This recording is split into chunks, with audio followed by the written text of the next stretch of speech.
She said that she would rather watch my brother die again than to come to our wedding.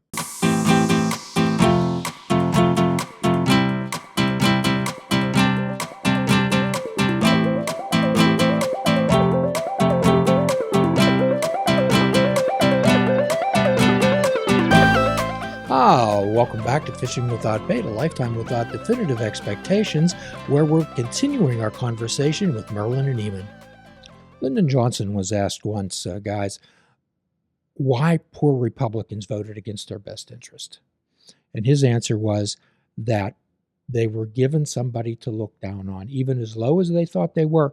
They were given somebody else to look down on, whether it was immigrants, whether it was black people, brown people, yellow people. They had someone to look down on. And if Lyndon Johnson said, if you can give people somebody to look down on, they'll give you all the money you have. They'll do anything for you. And and it's also like, that only thrives in isolation, right? That only thrives in sectoring yourself off from those other people, right?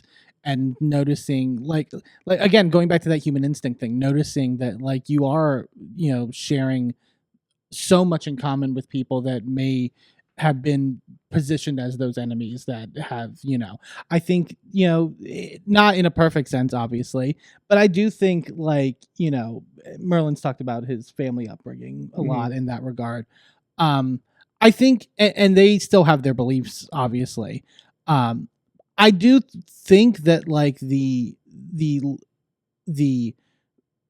perception helped a little bit in the sense of seeing me in many ways in their face, in person, in certain regards. And credit to Merlin. Merlin pushed for that 100% when it came to that relationship, that it wasn't never going to be like a separate sort of like undercover thing in many regards. And there was a time when we didn't speak.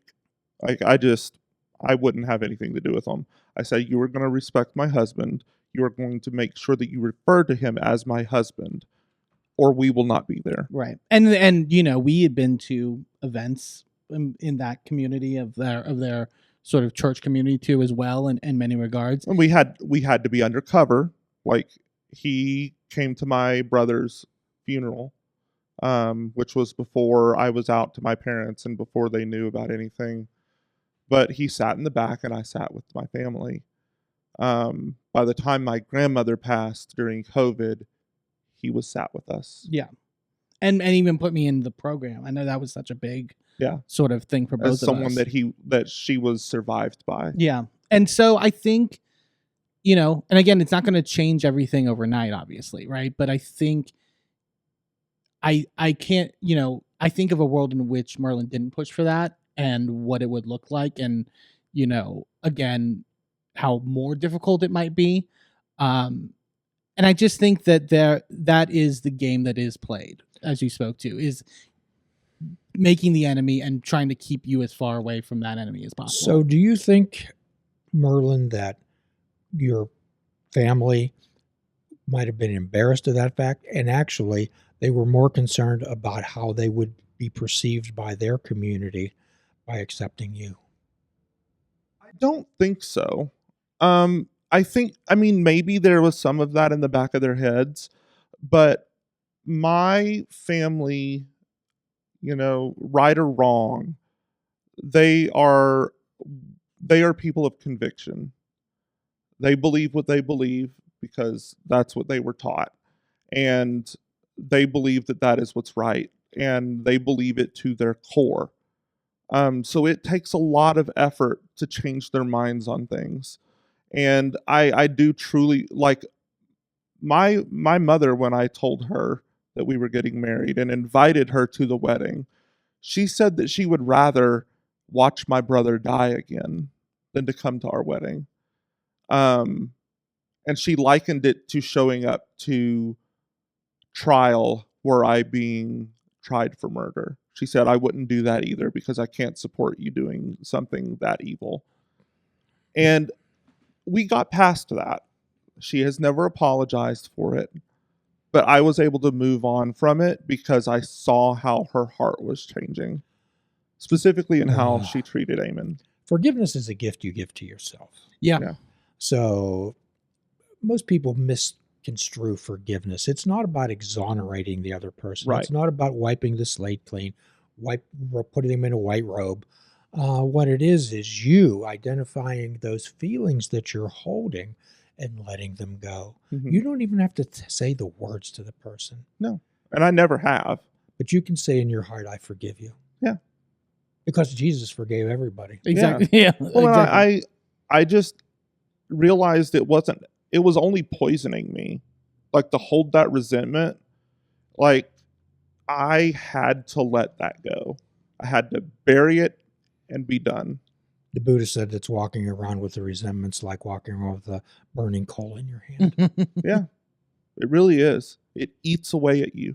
It eats right through your very being. It's just, I have enough. Sure. I don't need that. Even once I asked a person, it wasn't a patient. Everybody knows in this show that I'm a behavioral health therapist. It wasn't a patient, but I asked this person who was spouting off to me about pronouns and things. I asked him, I said, did you choose to be straight? Right. And he said, no, I was born that way. And I just held my hands up thinking that he would make the connection, Yeah. but he didn't. It's difficult. That Like, he was born that way. Yes, we're born. People are who they say they are. right. Yeah. It's have trust in other humans, right? I think, and it's also not about people's personal understanding, which I do have a lot of sympathy for in terms of like a natural need to understand in certain regards, or but again, if you live by the tenet, whether through biblical or through personal spirituality or through whichever, or just your regular tenets of life, to just allow people to be their full selves, I think, my dad particularly like really instilled that in me. I look at, and he was very hard about it, like very rigid about it, but was like, his anger would always come from somebody who was marginalized or typically looked down upon, being treated a certain way or not being treated to the full extent. If we, like me and my brother, I remember the times he would only get the most mad at us is when we didn't show that necessary respect or reverence or care in terms of another person's feelings. It was particularly though if they were of a certain race or religion or sect, right? I think that I it's hard for me because it's like because of that I don't know how to not look at it in any other way as sort of live and let live, right? I'm grateful for that, but it does baffle the mind in many respects. I feel like you have a a much better because of your background and your history, sort of communicating with people like that, to where it just is so foreign to me in regards to like how people can't see that. I'm a big fan of Pope Francis, the Catholic priest. I think he was a marvelous human being. Mm-hmm. In fact, I think if he would have started a faith, I would have joined it. And I have it tattooed across my chest, "Who am I to judge?" Yeah. And I loved it when he said, when they asked, because the Catholic Church for eons had this thing about gay marriage and gay people. And they asked him about gay people, and he must have blown their minds when he said, "Who am I to judge?" And yeah, it's also like the live and let live, and then it's also again like why would we also suppress our natural intrigue in certain regards as well? Like I find new information, evolving times to be something that is, something I'm grateful for more than anything. And so, yeah, I think having that perspective like he did, where it was just natural to him, like it just came very naturally. Yeah, I totally agree. I think his perspective, I think, hopefully helped a lot of people in many regards in terms of letting that rigid rules sort of like be put to aside for a moment at the very least, and sort of see other people's humanity. Yeah, see, the way I was raised was very much with all of the implied racism. Like, nobody was running around my house screaming the N-word. Like, that's not what I grew up with. I didn't grow up with people, dropping the F slur or anything like that. Like, none of that was there. but it was under the current, right? It wasn't what you saw on the surface, but it was there. You knew it was there. And I grew up through elementary school. I was in a private Christian school, but it became too expensive for my parents. And so we moved to public school. And we were living at the time in an area that was, I've got to say, at least 80% black. And so when I was hearing things like, well, I mean, black people just don't want to work. They just want to sit at home and, be lazy and, do all of this stuff. And then I would go to school and I would spend time with my friends. And I'm like, the hardest working people I know are black. Like I'd go spend time with their families and I'd see how exhausted their parents were because they were working 2 jobs apiece, and still trying to figure out how to raise their kids, like it just didn't match reality, and that's why, like, to circle back to it, it's like Eamon was saying, like, bigotry can't survive proximity. It just can't, because once you just see people existing and they are not anything like the stereotypes you were taught, right, you start to break down those stereotypes and you go, that's not real. Or maybe it is slightly real, but it's not nearly as pervasive as what you think. right. Like what you were saying about the person in regards to pronouns.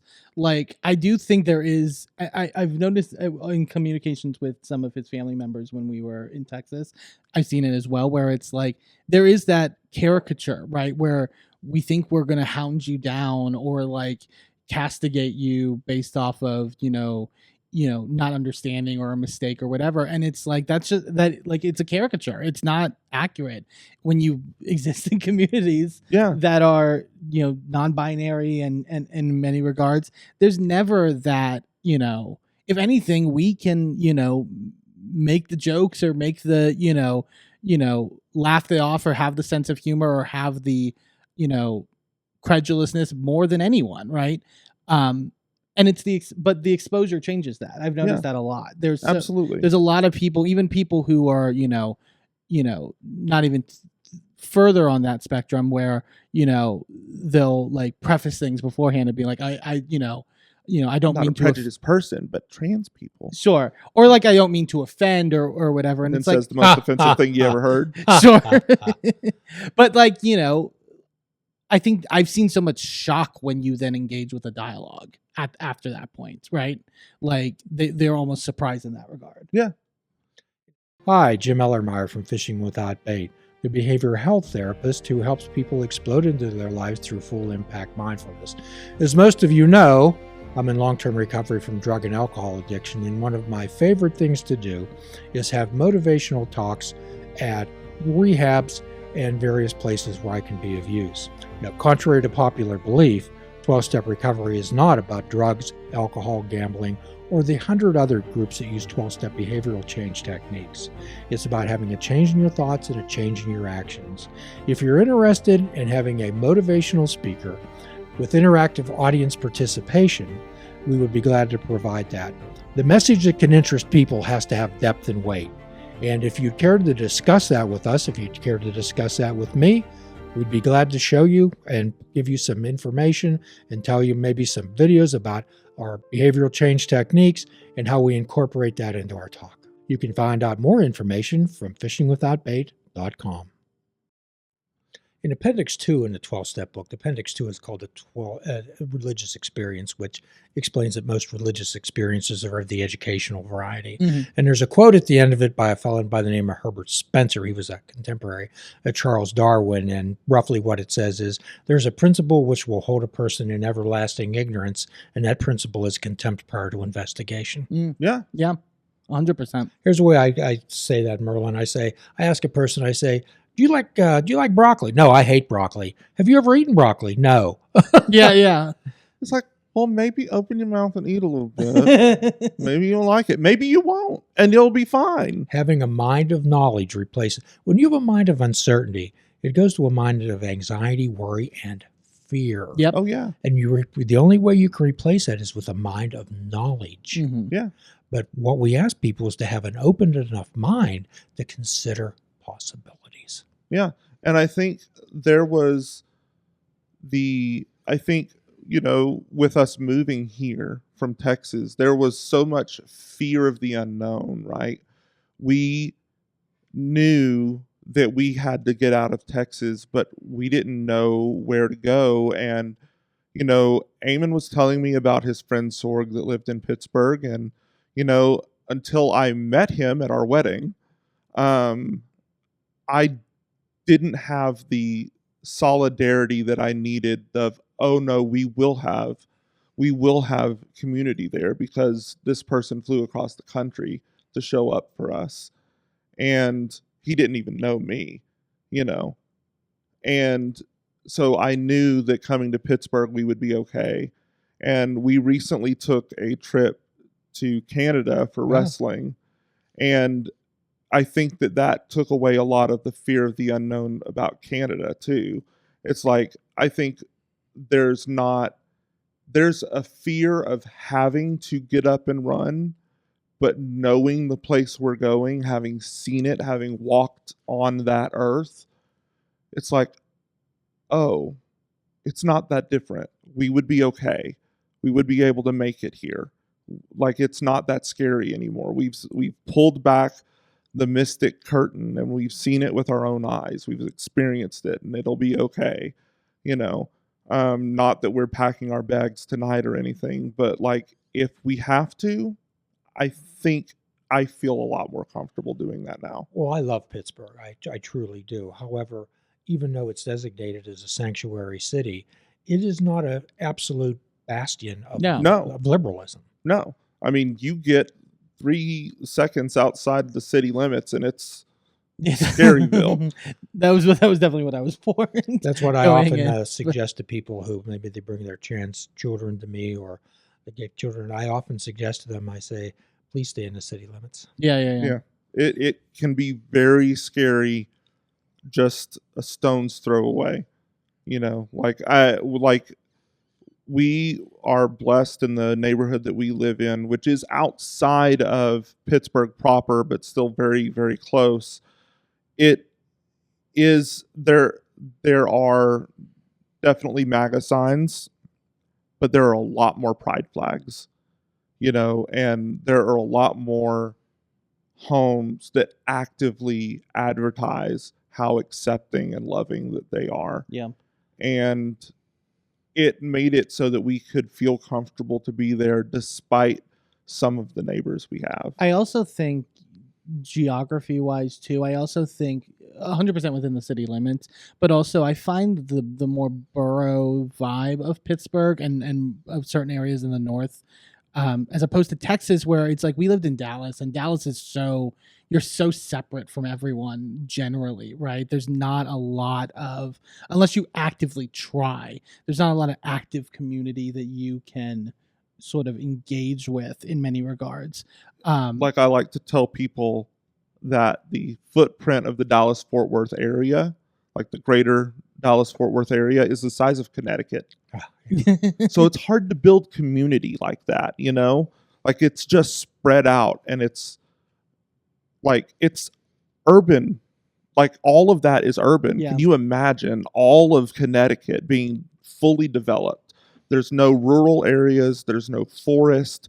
There's none of that. It is all urban area. Yeah. And I found it where it's like in Pittsburgh, it's like there's that caricature of sort of like what I visualized as community when I was first growing up, when I would watch television shows and you would see, and where people knew their neighbors, like literally, like I think I felt that more, even though it's not perfect, obviously. No. Like I felt that more, and has kind of lended to a certain level of benefit, kind of what we've been speaking about, where it is hard to hate someone when you've seen them daily. I find that Say that again. that it's hard. It really is. It's hard to hate someone when you see some of them daily, and it has to be sometimes daily, or you know. But that's why every racist person has a black friend who's one of the good ones, right? Sure. Because that's the person that's around them, right? And so they think, oh, well, this is just one. And it's like, spoiler, there's so many more. If you would just walk into the community, you would notice that there's only, just like there is in every community, there are the very, very small percentages that are actually one of the bad ones. Most of them are the good ones. There are the bad one white people. There are a lot more of them than any other race. And it's just, it's so obvious once you spend any time in any community that most of these people, they're just trying to survive like you are. Most people speak in generalizations. Yeah. So we have a saying in a 12-step world that you can't read the label when you're inside the bottle. It has a lot more to do in addiction than addiction, okay? It has to do with relationships, anxiety, depression. So how, through education, can we help people step outside the bottle and read the label? I think you just have to spend time. I think the cure to any form of bigotry is to immerse yourself in a community. If you are in a space where you're like, I don't know, I've been spoon-fed all these opinions and I don't know how this is, I don't know what's true. I've just been spoon-fed things. Go speak with people. Put all your assumptions aside and just go speak with people. You will see that people are just people, and they may have these labels of transgender or queer or black or disabled or poor or whatever, right? Muslim. You may have all these different labels, but those labels are just ways to describe yourself. They're not separators. They're not delineation of value. They're not anything other than, these are my experiences. These are the things that I see the world through. I filter the world through my faith. I filter the world through my experiences as a disabled person, as a queer person, as a married person. Your views on life change when you have a family that you have to take into account. It's not just you anymore. A lot of things change once you start changing your life. And you have to realize that these people are just people. They're just trying to survive.